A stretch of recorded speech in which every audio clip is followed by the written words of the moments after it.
Baiklah, Assalamualaikum warahmatullahi wabarakatuh. Perkenalkan, nama saya Ahmad Rizky Marpaung dengan NIM F1D320004 dari Prodi Teknik Geofisika. Di video ini, saya akan menjelaskan tentang operasional amplifier, rangkaian pembagi tegangan, dan instrumen geofisika. Baiklah, yang pertama, di sini saya akan menjelaskan tentang operasional amplifier.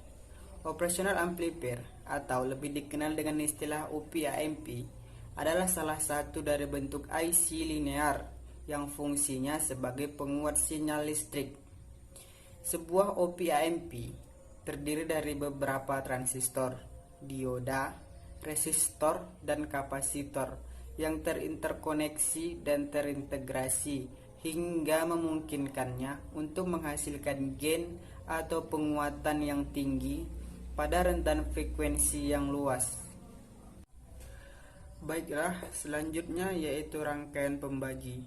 Rangkaian pembagi terbagi dua, yaitu rangkaian pembagi arus dan rangkaian pembagi tegangan.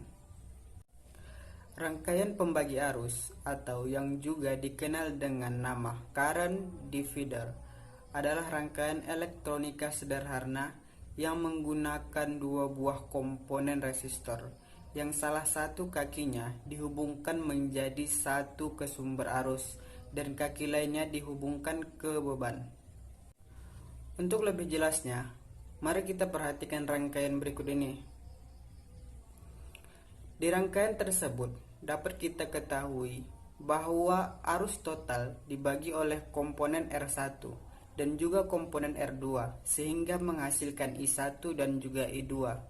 Dari pernyataan tersebut dapat diambil rumus atau persamaan matematis untuk mengetahui nilai total sebagai berikut.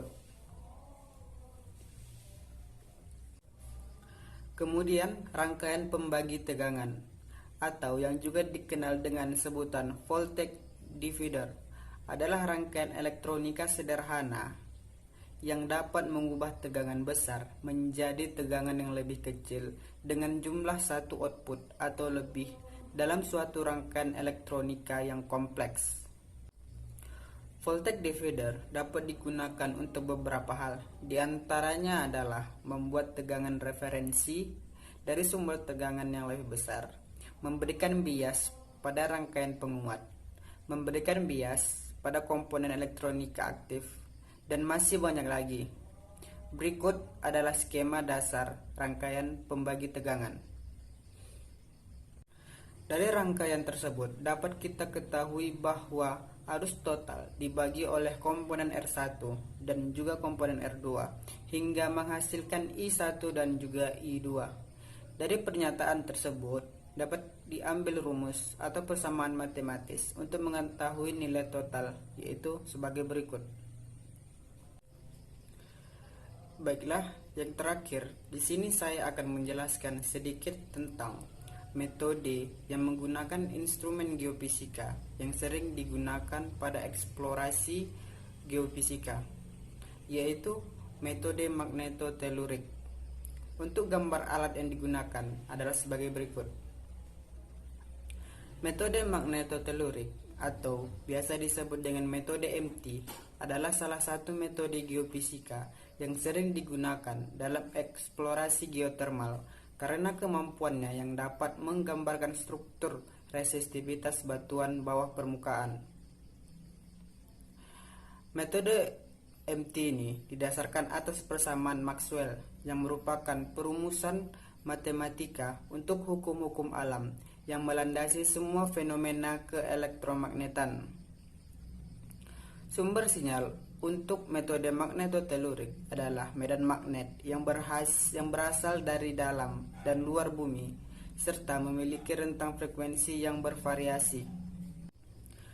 Prinsip kerja metode magnetotelurik didasarkan pada proses penjalaran gelombang dan induksi elektromagnetik yang terjadi pada anomali bawah permukaan.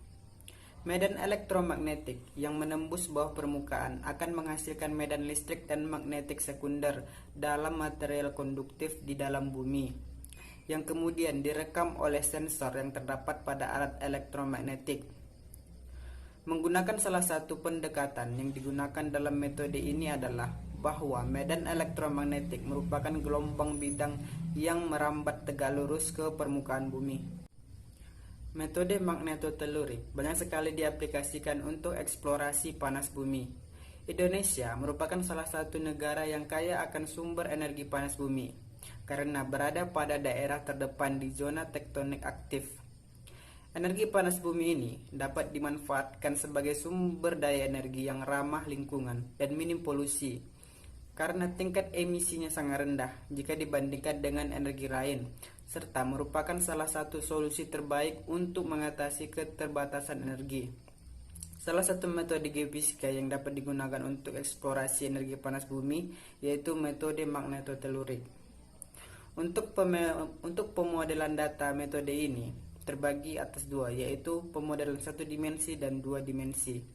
Untuk pemodelan satu dimensi, data magnetotelurik menggunakan inversi Bostik, dan untuk yang dua dimensi digunakan untuk dapat mempresentasikan kondisi bawah permukaan secara lebih realistis. Mungkin hanya itulah yang dapat saya jelaskan pada video kali ini.